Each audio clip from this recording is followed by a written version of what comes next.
For what values of A the function given by this, तो ये हमारे पास function है, ये इंक्रीजिंग है इस इंटरवल में, तो हमें ए की वैल्यू फाइंड करनी है।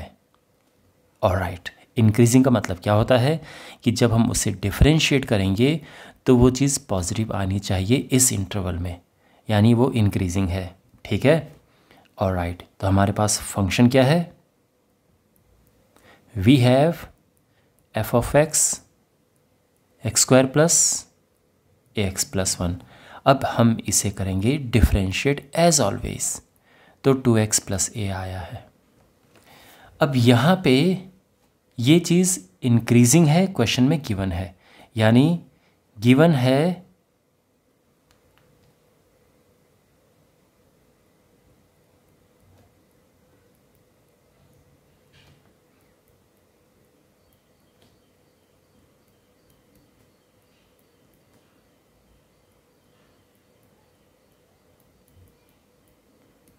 कि जो एफ ऑफ एक्स है वो इंक्रीजिंग है। तो इसका मतलब क्या हुआ कि इसका जो डेरिवेटिव है, यानी जो भी डेरिवेटिव है वो पॉजिटिव होना चाहिए, it should be positive.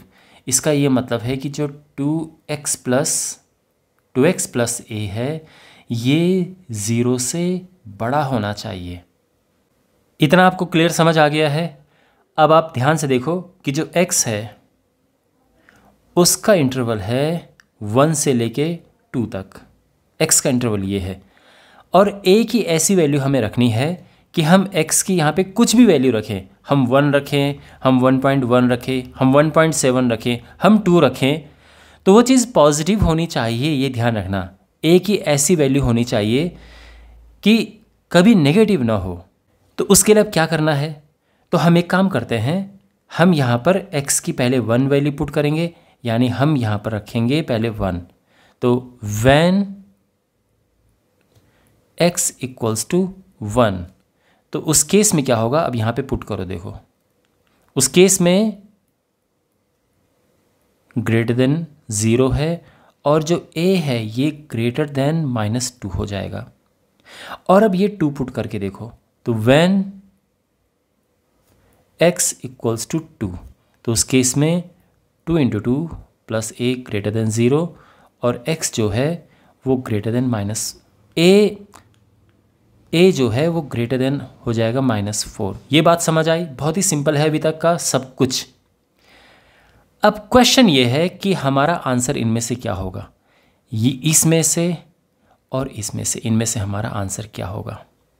Well, आप बताओ कि कौन सा ऐसा है जो दोनों को ही सेटिस्फाई करेगा। तो उसका आंसर है कि ये वाला दोनों को सेटिस्फाई करेगा, ठीक है ना। यानी जो इनका जनरल सोल्यूशन है वो है a greater than -2।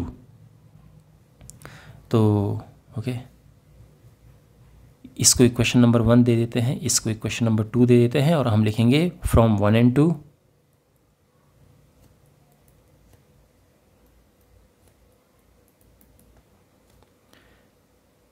a greater than -2, और ये हमारा आंसर है।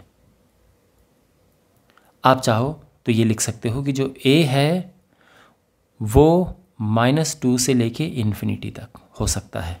दोनों ही तरीके हैं लिखने के, दोनों ही वे से ही आप लिख सकते हैं।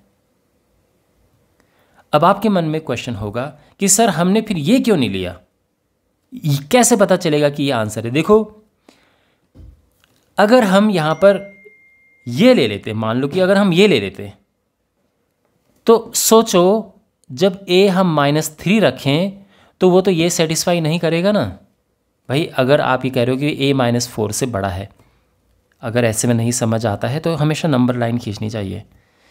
ये नंबर लाइन में ये 0 है, या आप जानते हैं कि -2 इधर आता है, -4 इधर आता है, प्लस में नंबर इधर आते हैं, जैसे ये -1 है, ये -3 है, इस तरह से आप जानते हैं, ये 1 2 3 4 इस तरह से। तो -2 अगर आप देखें तो ये -2 है, ये -4 है। जो ये कहा गया है उसके हिसाब से जो सोल्यूशन है वो है कि ये इससे बड़ा है, और जो नीचे कहा गया है कि उसके हिसाब से सोल्यूशन क्या है कि ये -4 से बड़ा है। तो हमेशा जो सोल्यूशन होता है वो होता है जो दोनों लाइनों को ओवरलैप करे। इतना जो हिस्सा है वो ओवरलैप नहीं कर रहा है, इतना हिस्सा ओवरलैप कर रहा है। इसमें रेड लाइन भी आ रही है और ब्लैक लाइन भी आ रही है, इसीलिए हमारा ये वाला ही इंटरवल करेक्ट सॉल्यूशन है और दैट्स वाई ये हमारा आंसर है। और जो मैं आपको समझा रहा था कि अगर आप कहोगे नहीं नहीं आंसर तो इसका होना चाहिए a ग्रेटर देन -4, तो फिर अगर हम -3 लें तो फिर ये सेटिस्फाई नहीं करेगा ना, जबकि सेटिस्फाई दोनों करने चाहिए। लेकिन अगर मैंने इसे लिया तो फिर कोई भी आप एक ही वैल्यू लो, दोनों को सेटिस्फाई करेगा। आप -1 लो कि भाई ए हम -1 लेते हैं, तो वो इसे भी सेटिस्फाई करेगा, इसे भी सेटिस्फाई करेगा। तो इस तरह से होना चाहिए और बाकी मैंने ये आपको बता ही दिया है। तो इसका आंसर है कि a ग्रेटर देन -2। ठीक है ना, आप कंफ्यूज होने की आवश्यकता नहीं है। जे आप सोचो x तो यहाँ पे 1 एंड 1 से लेकर 2 तक रख सकते हैं ना। अगर a में -3 रख दूँ और x कोई अगर 1 रख दे तो ये चीज़ तो फिर नेगेटिव आएगी ना। इसीलिए मैं कह रहा हूँ कि ये नहीं हो सकता आंसर।